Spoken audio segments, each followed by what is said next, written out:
Hola, en este video vamos a trabajar el concepto de intervalo real. Cuando hablamos de intervalo real, obviamente estamos hablando de una parte de los números reales, en realidad un pedazo de la recta numérica. Es decir, cuando hablamos de un intervalo, generalmente le decimos simplemente a secas intervalo, estamos mencionando un conjunto de números que se encuentran entre dos números dados, es decir, una porción de la recta, un pedacito de recta real. Obviamente esa porción de recta va a estar llena de números, porque recuerden que si tomamos dos números cualesquiera, la densidad de Q y la densidad de I, en general la densidad de R, siempre vas a poder encontrar números en el medio y a su vez potencialmente esos números son infinitos. Es decir, si tomás un pedacito de recta seguro que tomás infinitos valores, infinitos números. Es decir, estás considerando un conjunto seguramente infinito.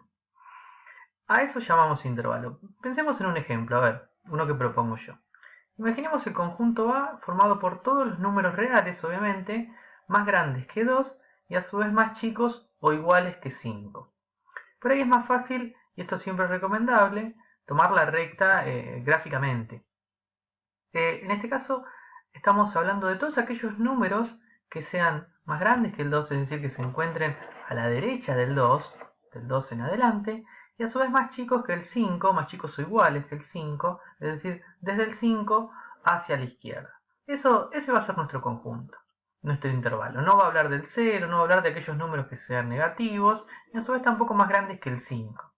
Entonces, si uno se pone un poquito más detallista y empieza a tratar de ver cuáles son los números de los que habla este conjunto, va a notar que el 2 no va a ser un elemento de ese conjunto, no va a estar incluido en ese conjunto porque básicamente el conjunto incluye a los valores más grandes, a los números más grandes que el 2, y el 2 no es más grande que el 2.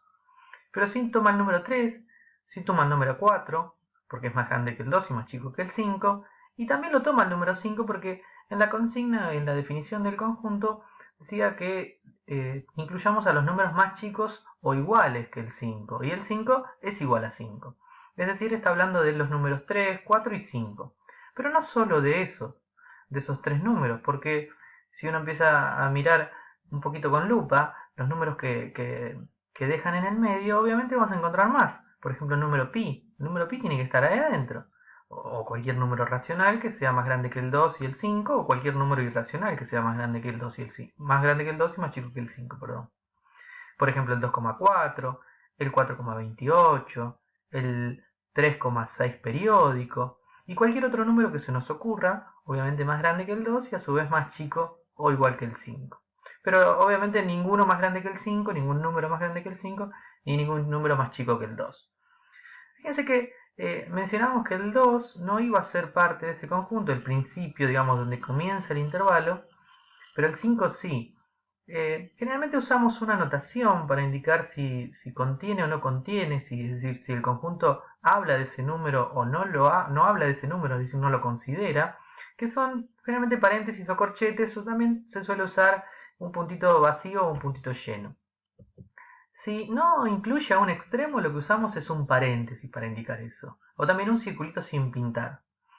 En este caso vamos a usar un circulito sin pintar o un paréntesis en el extremo inferior, en el 2, dado que no lo incluye. Y si incluye a un extremo, se usa el corchete o un puntito lleno. Por ahí es más fácil usar un puntito lleno mejor dicho, un corchete que un puntito lleno, porque es más evidente, se nota más, pero vale igual. Fíjense que en este caso el 2 dijimos que no lo tiene que incluir, es decir, dentro de todos los números que incluye, el 2 no es uno de ellos, sino que tiene que ser más grande que el 2, por eso usamos un paréntesis, mientras que el 5 sí lo incluye, por eso vamos a usar un corchete. Ese sería nuestro intervalo, nuestro conjunto de valores que definen un intervalo real. Estos dos valores que mencionamos hace un momento, que son tan importantes, que son los protagonistas de este intervalo, el 2 y el 5 se denominan extremos del intervalo. El extremo inferior es el 2, en este caso el primero, y el 5 el extremo superior, que pueden eventualmente ser parte o no del intervalo, del conjunto que definimos. También usamos otra notación para definir un intervalo, que es indicando simplemente dónde comienza y dónde termina, y poniendo paréntesis o corchetes. Es decir, fíjense que de la misma manera que lo definimos arriba con palabras, lo podemos definir simplemente indicando dónde empieza, dónde termina. Empieza en 2 y no lo incluye, termina en 5 y sí lo incluye. También hay otra forma de representar un intervalo que es un poquito más dura porque habla con símbolos, que es obviamente la forma simbólica y utiliza algunos símbolos. Recordemos algunos que probablemente no conozcan o a lo mejor lo trabajaron el año pasado. Este símbolo, esta epsilon, esta variante de la letra griega epsilon, significa pertenece a. Y esta barrita significa tal que. También se suele usar el 2 puntos para indicar el tal que. Entonces, si yo quiero indicar todos estos números, lo que podemos decir es definir el conjunto A como el conjunto de todos los números reales, es decir, recuerden que cuando usamos una letra en matemática indicamos un número genérico. En este caso este conjunto, el conjunto A, está formado por números que pertenecen al conjunto R, es decir, son números reales, tales que, fíjense, y acá esos números de los que vamos a hablar tienen que ser más grandes que el 2, números más grandes que el 2, y a su vez, para indicar i, se usa este símbolo, esta B corta invertida, y para indicar un O es una especie de B corta, en este caso también i, los números tienen que ser menores o iguales que el 5. Este número, en este caso x mayor que 2, recuerden que siempre la boquita se comía el más grande. Acá cuando, en este caso, la boca se come el 5, es decir, el x es más chico que 5, o 5 es más chico que x, para indicar que puede ser igual eventualmente, le ponemos una barrita horizontal debajo del signo. A este se le suele llamar menor o igual, en este caso, y a este se le suele llamar mayor estricto. Bien, pero entonces tenemos 4 formas distintas de mencionar una misma cosa, es decir, el mismo objeto matemático. Si yo vengo con estas palabras, o vengo con este gráfico, o vengo con esta forma, o esta forma, estamos hablando de la misma cosa, el mismo objeto representado de maneras distintas. Cuando lo hacemos de esta última, decimos que lo hacemos de forma simbólica, como mencionamos hace un ratito, de esta otra en forma de intervalo, la forma por excelencia que vamos a utilizar, aunque las otras no las vamos a desconocer, las vamos a tener en presente.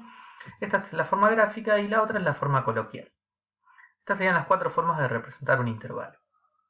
Pero básicamente un intervalo es eso, es una porción de la recta real. Ahora, podemos clasificarlos los intervalos, de acuerdo a si contienen o no contienen a sus extremos.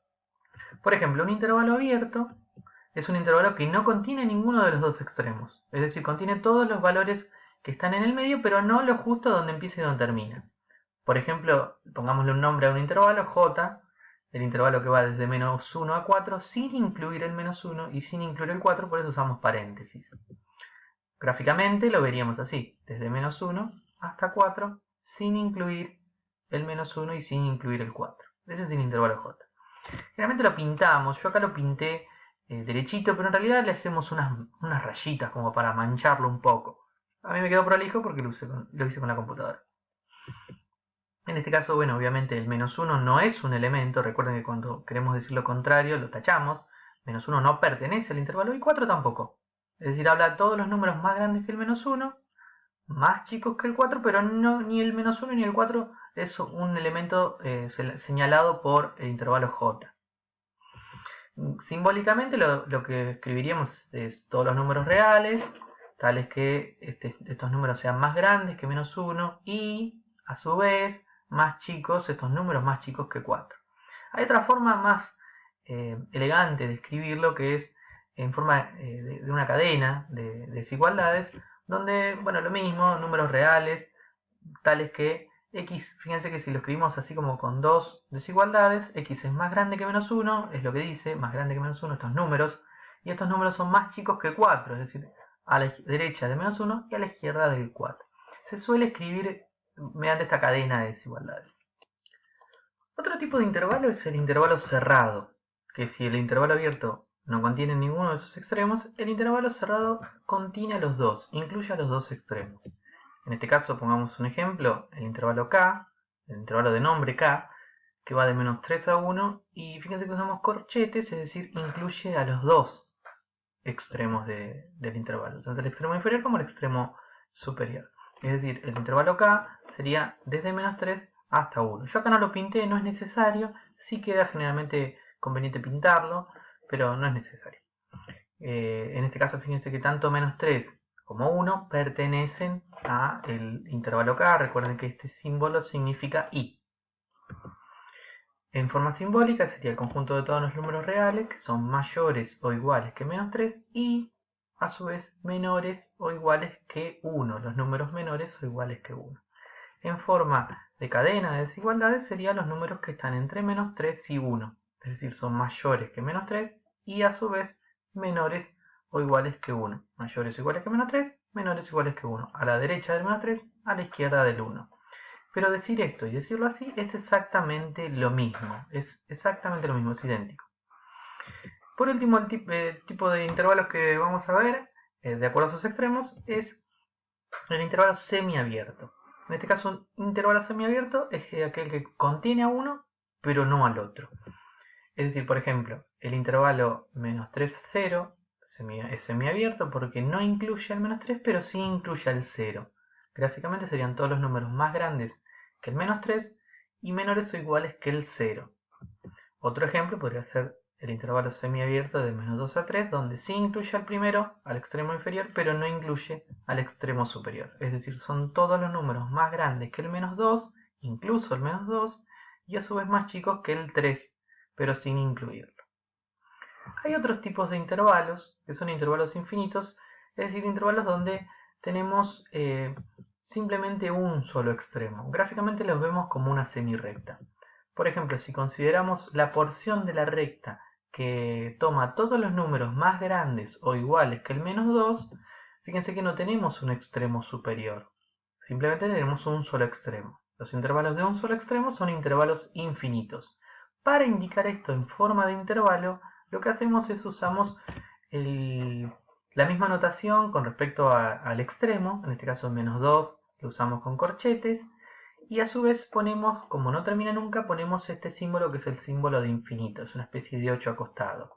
Y le ponemos más para indicar que se va para allá. No es que el infinito sea un número, no es que si vos empezás a contar y en algún momento decís, bueno, llegué al infinito. Simplemente el infinito es una expresión. Y eso tiene que quedar claro, no podemos sumar infinito, restar, multiplicar y esas cosas como lo hacemos con los números naturales, por ejemplo. No, el infinito, esta expresión es simplemente una expresión para indicar que esto continúa y no tiene fin. Obviamente vamos a usar un paréntesis, porque no podemos incluirlo en infinito, no va a ser un número y no lo podemos tomar como tal. Si tomamos los números, por ejemplo, más chicos que el 4, de nuevo tenemos un intervalo infinito donde digamos la parte de la izquierda arrancaría con menos infinito, hasta 4 sin incluirlo. Un resumen lo tenemos acá, captura en pantalla, esto lo tienen que copiar, es lo que fuimos hablando, acá usamos circuitos llenos y circuitos vacíos. Hablemos de inecuaciones. Una inecuación es algo muy parecido a una ecuación, nada más que en vez de tener una igualdad tenemos una desigualdad. El conjunto de solución va a ser todos los números que satisfacen la condición de desigualdad. Por ejemplo, tomemos esto, lo voy a pasar rapidito. Una inecuación, fíjense que tenemos una desigualdad, en este caso la primera expresión tiene que ser mayor que la segunda.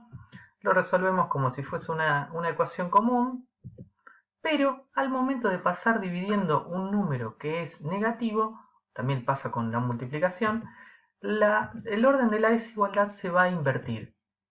Y entonces va a quedar exactamente al revés. En este caso el resultado va a ser que x tiene que ser menor que 5. Para eso obviamente podemos hacerlo en un gráfico. Los números más chicos que el 5 es del 5 para atrás. Eso va a definir el conjunto solución. El conjunto solución van a ser todos los números desde menos infinito hasta 5 sin incluirlo.